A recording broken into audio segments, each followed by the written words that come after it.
Estamos hablando con Ramón Vergara Sotero. Él es originario de la comunidad nahua de Comaltepec, en Zacapuastla, es antropólogo social de la UAP y bueno, es coordinador del Comité de Descendientes Indígenas del glorioso Sexto Batallón de la Guardia Nacional de 1862 a 2024, pues precisamente porque sus familiares o sus abuelos, bisabuelos, tatarabuelos participaron en esta batalla del 5 de mayo contra los franceses en 1862.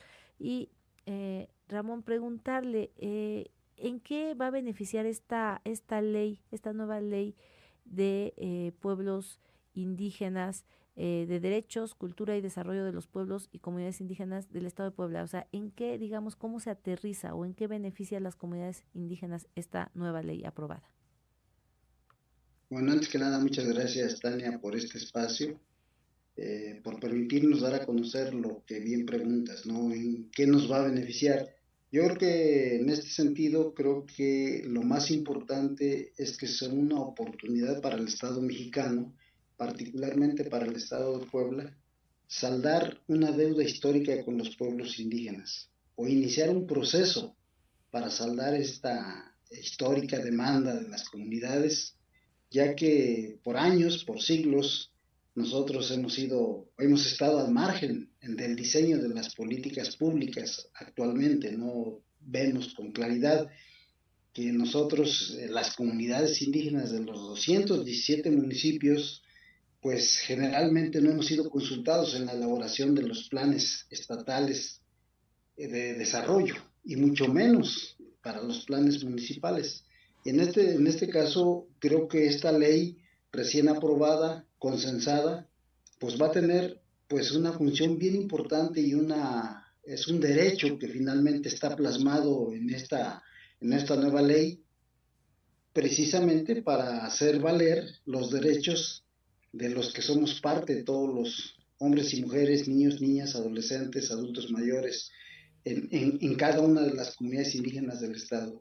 Este ejercicio sin duda es un precedente en la historia del Estado porque jamás se había consultado a las comunidades precisamente para poder lograr consensar el sentir, para priorizar nuestras necesidades y ponerlas en una agenda y hacerlas proyectos, programas pensados desde territorio y no desde el escritorio, como es una de las demandas y de los buenos propósitos de la cuarta transformación del país. Y nosotros creemos en este proyecto de la cuarta transformación porque históricamente nosotros nos sentimos y fuimos parte de la segunda transformación del país y por qué no, también fue parte fundamental en la tercera durante la Revolución Mexicana. Y qué bueno que ahora aquellos que hemos sido, o nuestros ancestros han sido carne de cañón en estas transformaciones, pues en esta ocasión seamos producto o fuentes de consulta para poner en tela o en la agenda de las políticas públicas las demandas históricas de los pueblos y comunidades indígenas del Estado. Preguntar, entiendo que fueron dos leyes aprobadas, si me pudiesen solo precisar, la ley de educación, en donde pues se mandató que la lengua, el respeto a la lengua y también esta reforma a la ley de derechos, cultura y desarrollo de los pueblos y comunidades indígenas. Eh, digamos, ¿es así? O sea, ¿son dos leyes las que se reformaron, maestro Rafael? Es correcto, efectivamente, vaya, de igual manera la legislatura que entró en funciones en el 2018 y terminaron en el 2021, también obviaron consultar a los pueblos y comunidades indígenas en la ley, para la ley de educación, en su correspondiente a educación indígena. Aquí sí es muy puntual lo que hay que precisar, ¿sí? Lo que hay que precisar.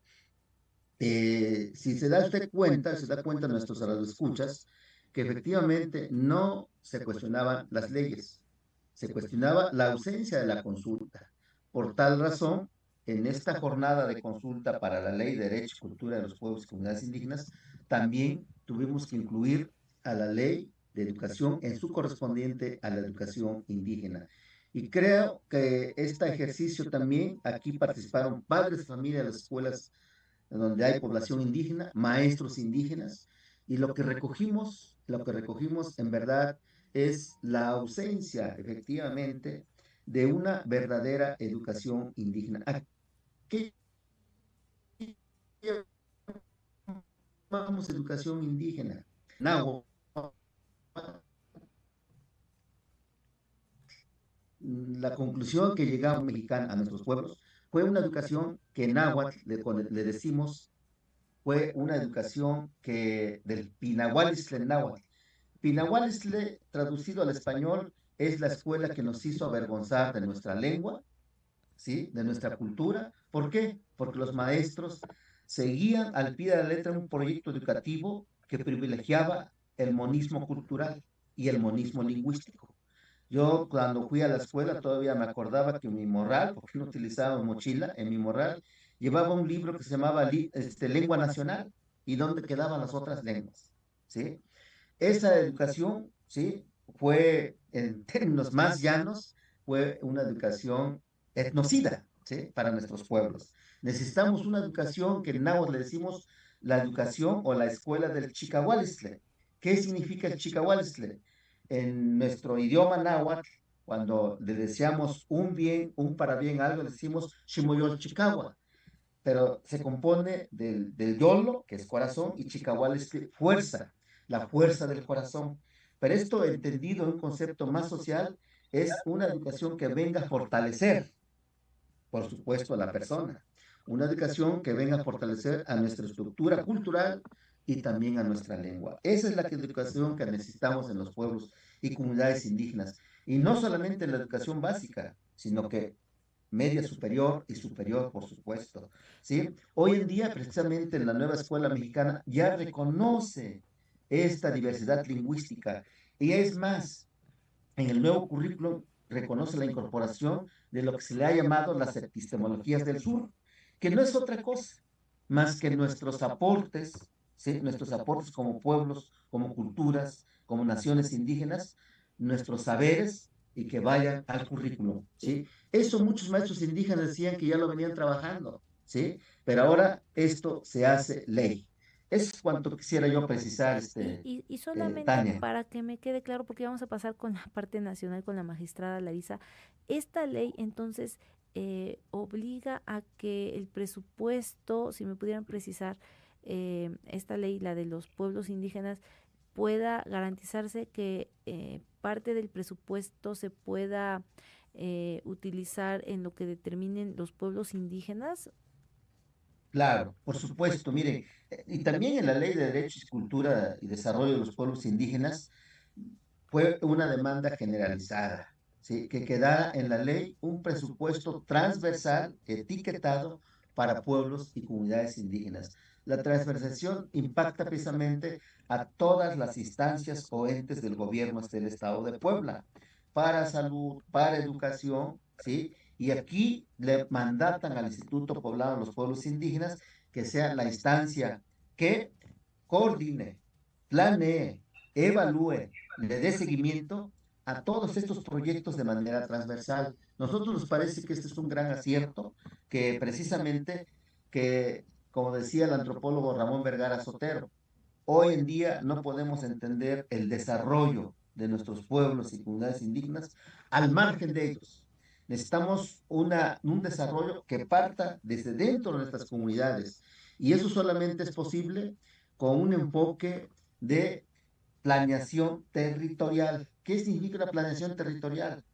Por supuesto que no podemos hacer un hospital en cada comunidad, pero nuestros pueblos son muy capaces de consensar en dónde se instalan esos servicios, ¿sí? En qué lugar de manera estratégica, ¿sí? Y eso fue posible también, quiero comentaros aquí, que en este 2022, el Instituto Nacional de los Pueblos Indígenas, el INPI, nuestra institución federal hermana, ahora sí que nos patrocinó la construcción de dos planes de desarrollo, lo que a nivel federal le llaman planes de justicia. Aquí en Puebla se eligió al pueblo mazateco, ¿Por qué el pueblo mazateco? Porque el pueblo mazateco aquí en Puebla es el pueblo más rezagado en todo. Lo dicen los indicadores del INEGI, del Coneval. Todavía hace 20 años sacaban sus productos, que es el café, ¿sí? Más de, ¿qué? 5 horas caminando, cargando 70 kilos en la espalda su café. Entonces ahí la demanda de caminos sigue siendo una asignatura pendiente. Entonces, viendo precisamente del presupuesto, pues no es cualquier presupuesto. Tenemos que definir qué tipo de presupuesto hace falta y que las comunidades decidan, ¿sí? Sus propios planes de desarrollo con su enfoque, ¿sí? Con su visión y también decidir precisamente ellos para que ese desarrollo sea con esa identidad. ¿Tienen Eso es algún cuanto. estimado de cuánto, el monto para las comunidades, cuánto requerirían? Yo sé que es una Ajá. pregunta muy amplia, pero es decir, Sí. por regiones o por pueblo, ¿hay algún estimado del presupuesto cuánto requeriría cada región o cada pueblo? Bueno, sobre la distribución del presupuesto, acordémonos de que ya hay legislación al respecto y es proporcional en función del número de habitantes que hay. Aquí nosotros representamos precisamente más del 10% de la población, de acuerdo a la INEGE, aquí en Puebla. Por lo tanto, el presupuesto tiene que corresponder al número de habitantes.